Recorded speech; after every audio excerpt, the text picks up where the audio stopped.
नमस्कार। एक बार फिर से आप सभी का बहुत बहुत स्वागत है परीक्षा वर्ल्ड के इस यूट्यूब चैनल में।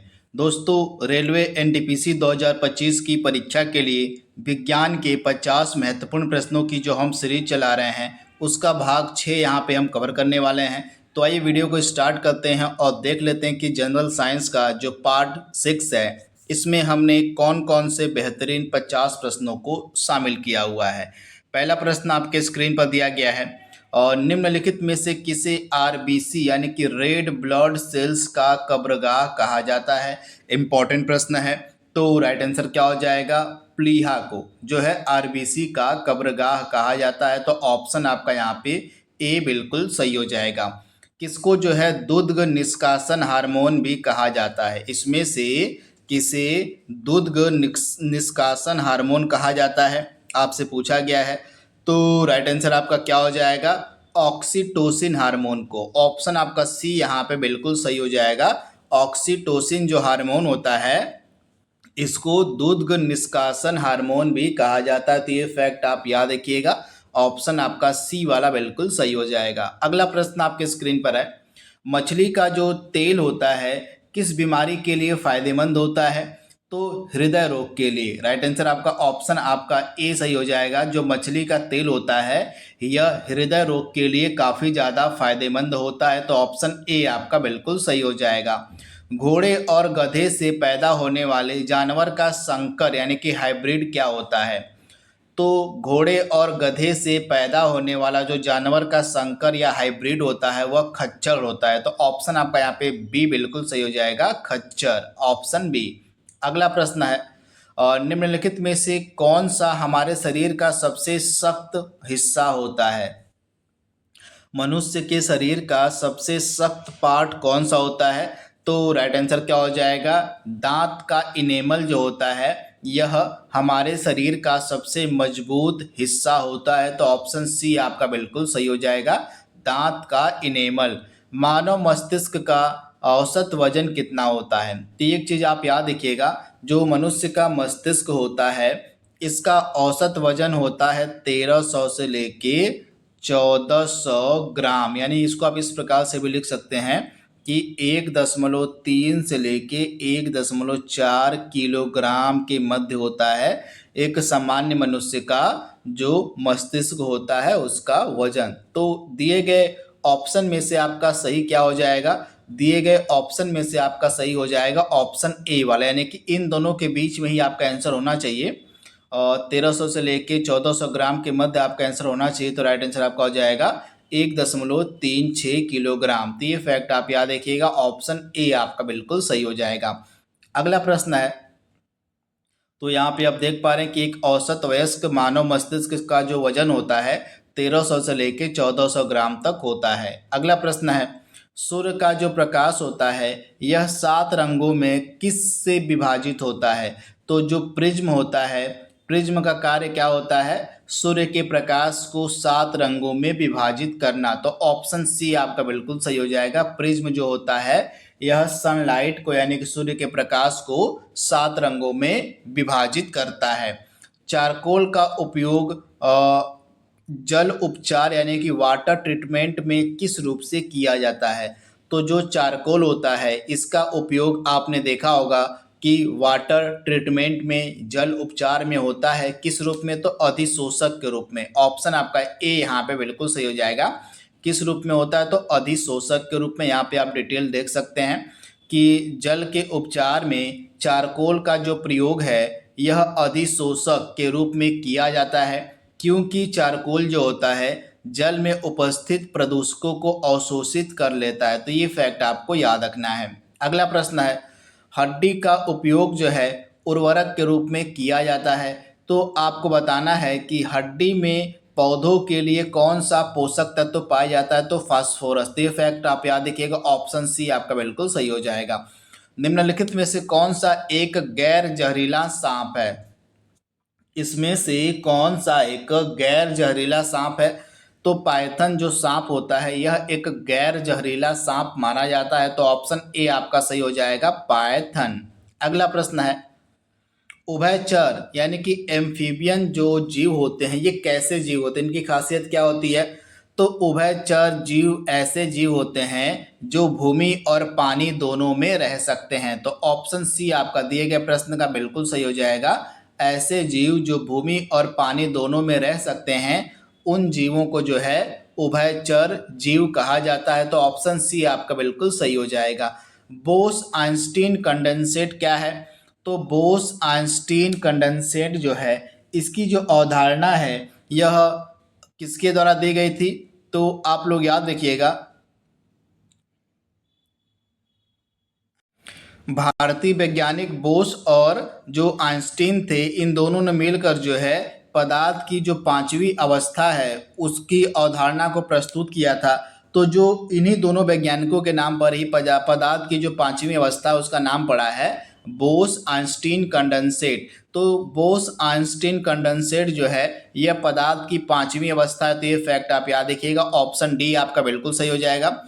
वहीं पदार्थ की जो यहाँ पे चौथी अवस्था है आपकी प्लाज्मा हो जाएगी। इसके बारे में भी आप याद कर लीजिए, जो प्लाज्मा है यह पदार्थ की जो है चौथी अवस्था है। वही पहली आपकी ठोस हो जाएगी, पदार्थ की अवस्था ठोस, उसके बाद द्रव दूसरी हो जाएगी, गैस तीसरी हो जाएगी, चौथी अवस्था प्लाज्मा हो जाएगी और पांचवी अवस्था हो जाएगी बोस आइंस्टीन कंडेंसेट। तो ये फैक्ट आप याद रखिएगा। अगला प्रश्न है, कुष्ठ रोग का कारण क्या होता है? आपसे पूछा गया कि जो कुष्ठ रोग होता है यह किस कारण से फैलता है? तो राइट आंसर क्या हो जाएगा? कुष्ठ रोग का कारण होता है क्या? तो एक जीवाणु होता है जिसको हम बोलते हैं माइकोबैक्टीरियम लेप्री। यह एक जीवाणु होता है और इसी से जो है कुष्ठ रोग फैलता है। तथा जो कुष्ठ रोग होता है इसको जो है हम हैंसन रोग के नाम से भी जानते हैं। तो ये फैक्ट आप याद रखिएगा, जो कुष्ठ रोग होता है इसको जो है हैंसन रोग के नाम से भी जाना जाता है। तो ये फैक्ट आप याद रखिएगा। इसका दूसरा नाम अगर आपसे एग्जाम में पूछ ले तो ये फैक्ट इसको भी आप याद रखिएगा कि कुष्ठ रोग को जो है हैंसन डिजीज के नाम से भी जाना जाता है। अगला प्रश्न आपके स्क्रीन पर है, निम्नलिखित में से किस रोग में जो है कीटाणु खुले घाव में प्रवेश करता है? वह कौन सा रोग है जिसमें कीटाणु जो है खुले घाव में प्रवेश करता है? तो राइट आंसर आपका क्या हो जाएगा? इसमें से आपका राइट आंसर होने वाला है टिटनेस। टिटनेस रोग में जो कीटाणु होता है, जो इसको हम जीवाणु भी कह सकते हैं। तो इसमें जो जीवाणु होता है वह खुले घाव में प्रवेश करता है। तो ये फैक्ट आपको याद रखना है, इम्पॉर्टेंट है। तथा जो टिटनेस है, टिटनेस का कारण एक जीवाणु होता है जिसको हम क्लोस्ट्रीडियम टिटेनी जीवाणु कहते हैं। तो इसे आप याद कर लीजिए, किस प्रकार लिखाएगा?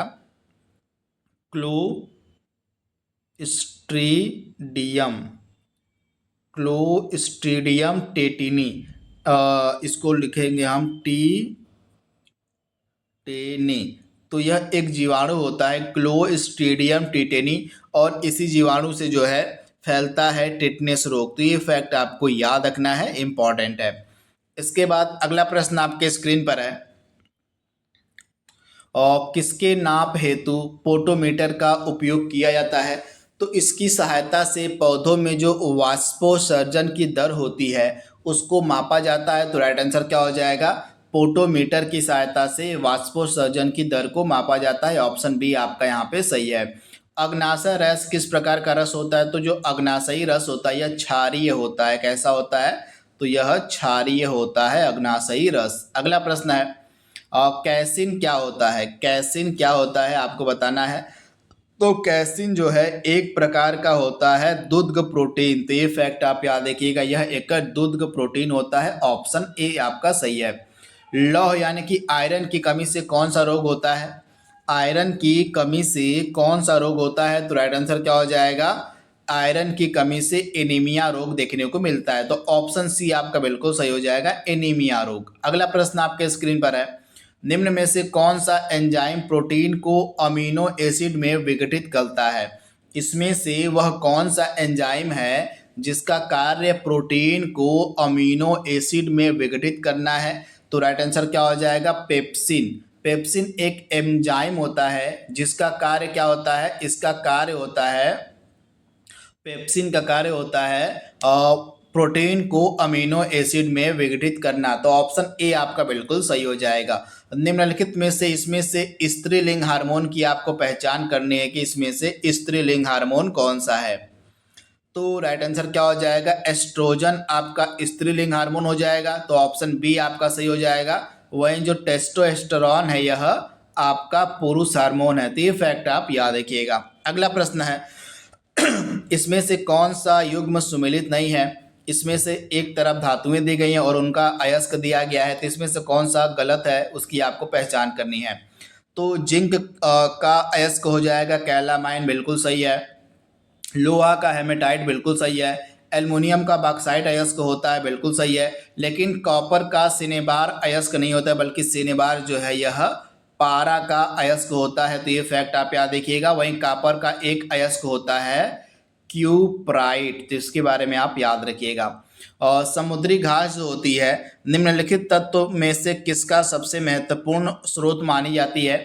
तो जो समुद्री घास होती है यह आयोडीन का, ये फैक्ट आप याद रखिएगा, जो समुद्री घास होती है यह आयोडीन का मुख्य और महत्वपूर्ण स्रोत मानी जाती है। तो ऑप्शन आपका बी यहाँ पे बिल्कुल सही हो जाएगा, आयोडीन का। अगला प्रश्न आपके स्क्रीन पर है प्रकाश संश्लेषण प्रक्रिया के लिए निम्न में से किसकी उपस्थिति आवश्यक नहीं है।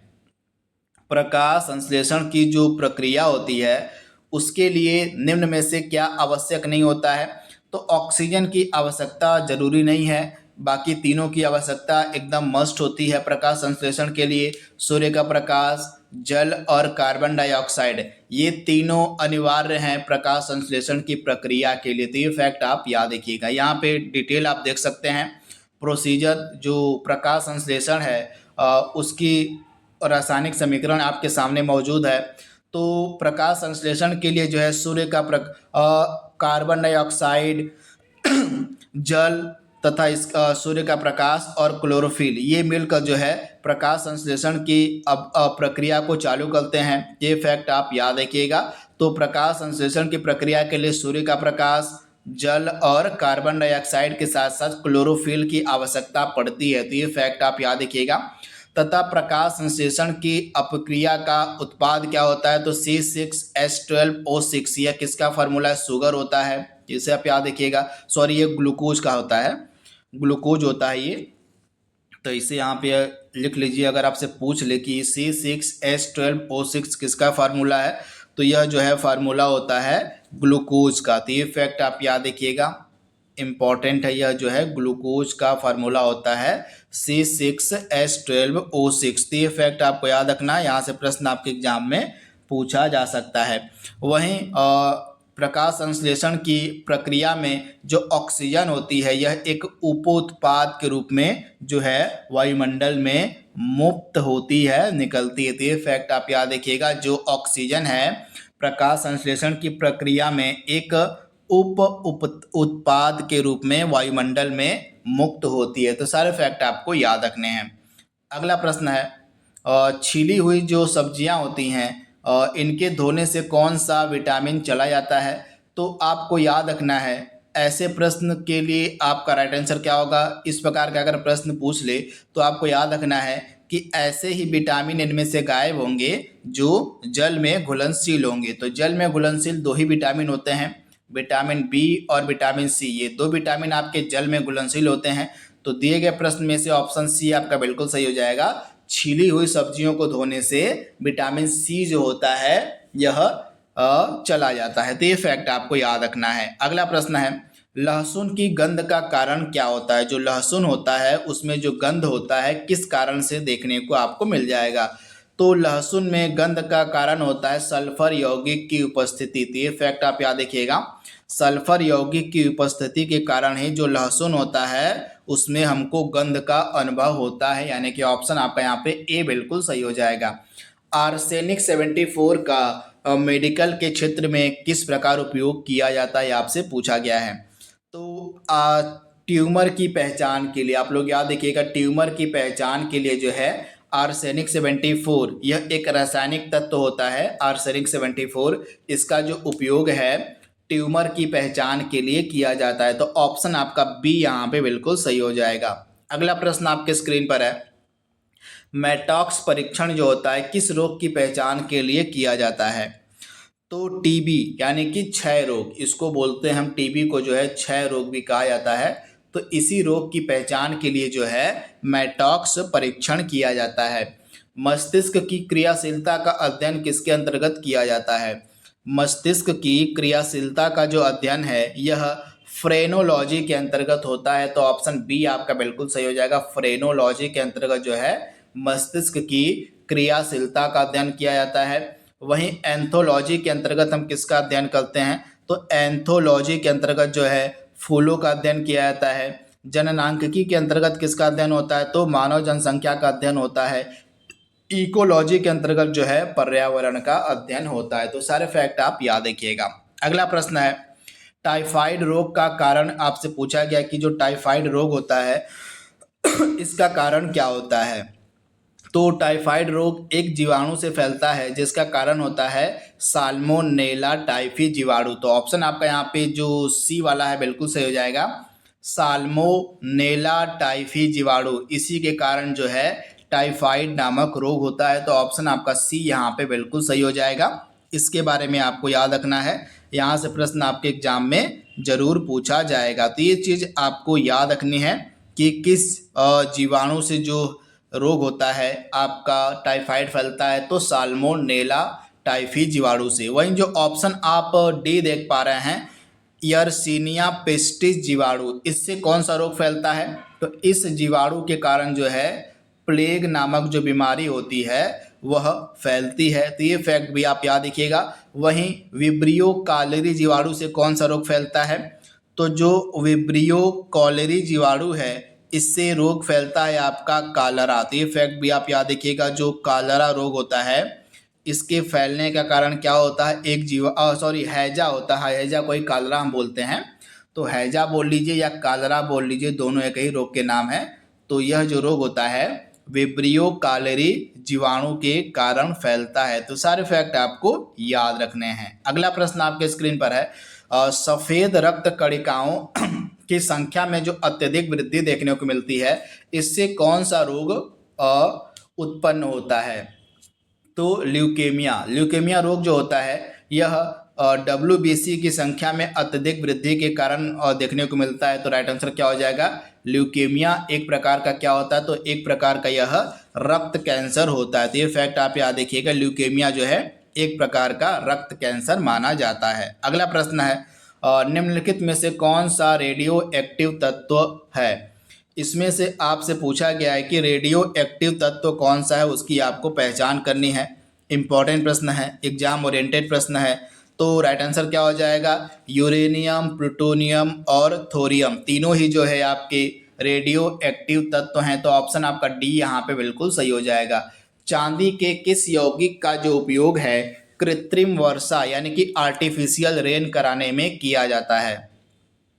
तो राइट आंसर क्या हो जाएगा? इसमें से सिल्वर आयोडाइड, यह एक क्या होता है? सिल्वर आयोडाइड एक चांदी का प्रमुख यौगिक है और सिल्वर आयोडाइड का जो उपयोग है कृत्रिम वर्षा कराने के लिए किया जाता है। तो ऑप्शन आपका सी यहाँ पे बिल्कुल सही हो जाएगा। कृत्रिम वर्षा कराने के लिए सिल्वर आयोडाइड का उपयोग होता है। वहीं सिल्वर नाइट्रेट का नाम आपने सुना होगा। आप जब चुनाव में वोटिंग करने जाते हैं तो आपकी उंगली पर स्याही का एक निशान लगाया जाता है, तो उस स्याही में जो है सिल्वर नाइट्रेट का उपयोग होता है। यानी कि वह जो स्याही होती है जो आपकी उंगली पर लगाई जाती है उसमें जो है सिल्वर नाइट्रेट की वह स्याही बनी होती है। तो ये फैक्ट आपको याद रखना है। अगला प्रश्न है, आवर्त सारणी के किस समूह में अक्रिय गैसें पाई जाती हैं? तो अक्रिय गैसें जो होती हैं यह आवर्त सारणी के 18वें समूह में पाई जाती हैं। डिटेल को आप देख सकते हैं। आवर्त सारणी के 18वें समूह में रासायनिक रूप से अक्रिय गैस और जैसे हीलियम, नियान, आर्गन, जेनान, रेडान ये पाई जाती हैं। रासायनिक क्रियाशीलता के अभाव के कारण इन्हें जो है उत्कृष्ट गैस या नोबल गैस भी कहा जाता है। तो ये फैक्ट आपको याद रखना है। अगला प्रश्न है, वायुमंडल में पाई जाने वाली सबसे अधिक अक्रिय गैस कौन सी है? सबसे अधिक अक्रिय गैस की आपको पहचान करनी है, कौन सी है? तो राइट आंसर क्या हो जाएगा?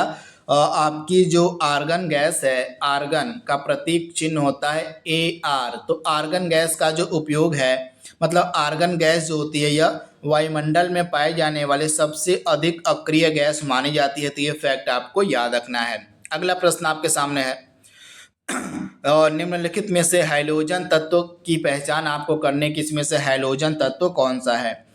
तो राइट आंसर क्या हो जाएगा? उपर्युक्त सभी, यानी कि ऑप्शन डी, फ्लोरीन, क्लोरीन और ब्रोमीन, ये सभी आपके हैलोजन तत्व हैं। तो ये फैक्ट आप याद रखिएगा, ऑप्शन आपका डी वाला बिल्कुल सही हो जाएगा। डिटेल आप देख सकते हैं। आवर्त सारणी में पी ब्लॉक के 17वें वर्ग में स्थित तत्वों को हैलोजन कहा जाता है। उदाहरण क्या हो जाएगा? फ्लोरीन, क्लोरीन, ब्रोमीन, आयोडीन और एस्टेटिन, ये सभी आपके हैलोजन परिवार के सदस्य होते हैं। ये जो तत्व होते हैं ये स्वतंत्र अवस्था में नहीं पाए जाते हैं, प्रकृति में ये जो है स्वतंत्र अवस्था में नहीं पाए जाते हैं। ये फैक्ट आपको याद रखना है। इनकी खासियत को आइए देख लेते हैं। तो जो फ्लोरीन होता है, मतलब जो आपकी यहाँ पे, एक सेकेंड, तो जो फ्लोरीन व क्लोरीन होता है ये दोनों आपके गैसीय अवस्था में पाई जाती हैं। फ्लोरीन और क्लोरीन ये दोनों आपके गैसीय अवस्था में पाए जाते हैं। इसके अलावा जो ब्रोमीन होता है, ब्रोमीन की खासियत क्या होती है? जो ब्रोमीन होता है यह आपका द्रवित अवस्था में पाया जाता है, ब्रोमीन द्रवित अवस्था में। इसके अलावा जो आयोडीन होता है यह ठोस अवस्था में पाया जाता है। तो ये फैक्ट आप याद रखिएगा। वहीं जो एस्टेटिन होता है यह एक रेडियो एक्टिव तत्व होता है। तो सारे फैक्ट आपको याद रखना है। अगला प्रश्न है, अगला प्रश्न आपके सामने है, निम्न में से क्षारीय मृदा धातु कौन सी है? इसमें से क्षारीय मृदा धातु की आपको पहचान करनी है। तो तीनों ही आपके क्षारीय मृदा धातुएं हैं, बेरिलियम, मैग्नीशियम और स्ट्रॉन्शियम, ये तीनों आपके क्या हैं? तो क्षारीय मृदा धातुएं हैं। तो इनके बारे में आपको याद रखना है। यहाँ पे डिटेल आप देख सकते हैं। क्षारीय मृदा धातुएं जो हैं आवर्त सारणी के समूह 2 में स्थित धातुएं होती हैं। उदाहरण आपका हो जाएगा beryllium, magnesium, calcium, strontium, barium और रेडियम, ये सभी क्या हैं? तो क्षारीय मृदा धातुएं होती हैं। अगला प्रश्न है, निम्नलिखित में से कौन सा तत्व शरीर में हड्डियों के विकास के लिए मूलभूत तत्व माना जाता है? तो मनुष्य के शरीर में हड्डियों के विकास के लिए मूलभूत तत्व होता है कैल्शियम, यानी कि ऑप्शन बी आपका बिल्कुल सही हो जाएगा, कैल्शियम। प्रोड्यूसर गैस इसमें से कौन सी है? तो प्रोड्यूसर गैस आपकी होती है कार्बन डाइऑक्साइड प्लस नाइट्रोजन। ये फैक्ट आप याद रखिएगा। कार्बन डाइऑक्साइड प्लस नाइट्रोजन का जो मिश्रण होता है इसको हम कहते हैं प्रोड्यूसर गैस, यानी कि ऑप्शन आपका बी यहाँ पे बिल्कुल सही हो जाएगा। इसके बारे में आपको याद रखना है, इम्पॉर्टेंट है। वहीं जो हाइड्रोजन गैस होती है और कार्बन मोनोऑक्साइड गैस होती है, इनका मिश्रण क्या कहलाता है? तो CO यानी कि कार्बन मोनोऑक्साइड और H2 यानी कि हाइड्रोजन, इन दोनों गैसों के मिश्रण को हम क्या बोलते हैं? जल गैस बोलते हैं। ये फैक्ट आप याद रखिएगा। इनके मिश्रण को हम जल गैस कहते हैं। तो सारे फैक्ट आप याद रखिएगा। वहीं कार्बन डाइऑक्साइड, यहाँ पे कार्बन डाई नहीं होगा, कार्बन मोनोऑक्साइड, यहाँ पे सी वाला आपका ऑप्शन होगा, यहाँ पे कार्बन मोनोऑक्साइड वाला, सॉरी, यहाँ पे आप करेक्ट कर लीजिएगा। जो कार्बन मोनोऑक्साइड है यानी कि आपका कार्बन मोनोऑक्साइड CO प्लस आपका N2 यानी कि नाइट्रोजन, इनके मिश्रण को हम क्या बोलते हैं? तो कार्बन मोनोऑक्साइड और नाइट्रोजन के मिश्रण को जो है प्रोड्यूसर गैस कहा जाता है। वहीं कार्बन मोनोऑक्साइड और जो हाइड्रोजन गैस है इसके मिश्रण को हम क्या बोलते हैं? तो कार्बन मोनोऑक्साइड और हाइड्रोजन के मिश्रण को जल गैस कहा जाता है। तो ये फैक्ट आपको क्लियर कर लेना है, याद कर लेना है। अगला प्रश्न आपके स्क्रीन पर है। तो यहाँ पे प्रोड्यूसर गैस वाला जो आंसर था इसको आप करेक्ट कर लीजिएगा। मैंने बताया आपको कि कार्बन मोनोऑक्साइड प्लस नाइट्रोजन इसके मुख्य अवयव होते हैं, किसके? तो प्रोड्यूसर गैस के। तो ये फैक्ट आपको याद रखना है। अगला प्रश्न है, और निम्न में से किसे जो है भविष्य का ईंधन कहा जाता है? तो हाइड्रोजन को जो है भविष्य का ईंधन कहा जाता है, ऑप्शन बी। परमाणु की सबसे बाहरी संख्या में अधिकतम कितने इलेक्ट्रॉन रह सकते हैं? तो परमाणु की जो सबसे बाहरी संख्या होती है इसमें जो है अधिकतम कितने इलेक्ट्रॉन रह सकते हैं? तो अधिकतम जो है 8 इलेक्ट्रॉन रह सकते हैं, ऑप्शन सी आपका सही है। अगला प्रश्न है, परमाणु किससे मिलकर बना होता है? तो इलेक्ट्रॉन, प्रोटॉन और न्यूट्रॉन, इन तीनों से मिलकर बना होता है परमाणु, यानी कि ऑप्शन डी आपका सही हो जाएगा। इसमें से आपको नॉन मेटल कौन सा है उसकी आपको पहचान करनी है। तो काफ़ी सिंपल सा प्रश्न है। राइट आंसर आपका हो जाएगा दिए गए ऑप्शन में से कार्बन आपका नॉन मेटल है। बाकी सोना, चांदी, तांबा, लोहा, सोडियम, पोटेशियम, ये सभी आपके धातुएं होते हैं यानी कि मेटल होते हैं। तो ये फैक्ट आप याद रखिएगा। लेकिन कार्बन डाइऑक्साइड के अलावा आप याद कर लीजिएगा ऑक्सीजन, आयोडीन, हाइड्रोजन, ये सभी आपके नॉन मेटल यानी कि अधातुएं होती हैं। तो सारे फैक्ट आपको याद रखना है। अगला प्रश्न है, और निम्न में से कौन सी किरण उदासीन होती है? इसमें से कौन सी किरण उदासीन होती है उसकी आपको पहचान करनी है। तो गामा किरणें, ऑप्शन आपका यहाँ पे सही हो जाएगा, सी वाला बिल्कुल सही है। गामा किरणें आपकी उदासीन प्रकृति की होती हैं। गैस दाब को किसकी सहायता से मापा जाता है? तो जो गैसों का दाब होता है उसको मैनोमीटर नामक यंत्र की सहायता से मापा जाता है। तो ऑप्शन बी आपका सही हो जाएगा, मैनोमीटर। अगला प्रश्न आपके स्क्रीन पर है, प्रकाश वैद्युत प्रभाव के लिए आइंस्टीन को किस वर्ष में नोबेल पुरस्कार दिया गया था? तो राइट आंसर क्या हो जाएगा, 1921 में। ये चीज आपको याद रखनी है, 1921 में आइंस्टीन को प्रकाश विद्युत प्रभाव की खोज के लिए आइंस्टीन को 1921 में दिया गया था फिजिक्स का नोबेल पुरस्कार। तो ऑप्शन बी आपका सही है। विद्युत चुंबकीय तरंगों का निर्माण जो है छोटे छोटे कणों से मिलकर होता है, जिन्हें हम कहते हैं। तो इनको क्या कहा जाता है? इनको कहा जाता है फोटान। तो फोटान क्या होते हैं? ये छोटे छोटे कणों से मिलकर बने होते हैं। तो ये फैक्ट आपको याद रखना, यहाँ से प्रश्न आपके एग्जाम में पूछा जा सकता है। तथा जो फोटान होता है ये ऊर्जा के बंडल होते हैं। फोटान क्या होते हैं? तो ये जो है ऊर्जा के बंडल कहे जाते हैं, बंडल होते हैं ऊर्जा के। अगला प्रश्न है, टंगस्टन धातु का गलनांक यहाँ पे पूछा गया है कि कितना होता है। टंगस्टन का जो गलनांक होता है लगभग 3422 डिग्री सेल्सियस होता है। तो ऑप्शन ए आपका सही हो जाएगा। 1 किलोवाट घंटा को हम क्या कहते हैं? तो 1 किलोवाट घंटा को जो है 1 यूनिट कहा जाता है। और इसका मान कितना होता है? तो इसका मान होता है 3.6 इंटू 10⁻6 जूल होता है इसका मान। तो ये फैक्ट आपको याद रखना है। तो 1 वाट घंटा को हम 1 यूनिट कहते हैं और यह इसका मान कितना होता है? तो 3.6 गुणे 10⁻6 जूल होता है इसका मान। अगला प्रश्न है, कलर ब्लाइंडनेस के संबंध में कुछ यहाँ पे कथन दिए गए हैं। तो इसमें से बताना है कि कौन सा कथन सही है। तो जो कलर ब्लाइंडनेस होता है, जो वर्णांधता होती है, इसके बारे में पहला कथन दिया गया है कि यह एक आनुवांशिक रोग है। तो यह बिल्कुल सही हो जाएगा। कलर ब्लाइंडनेस आपका एक आनुवांशिक बीमारी होती है। तो पहला आपका सही है। इसमें व्यक्ति लाल और हरे रंग में विभेद नहीं कर पाता है। दूसरा कथन भी आपका बिल्कुल सही है।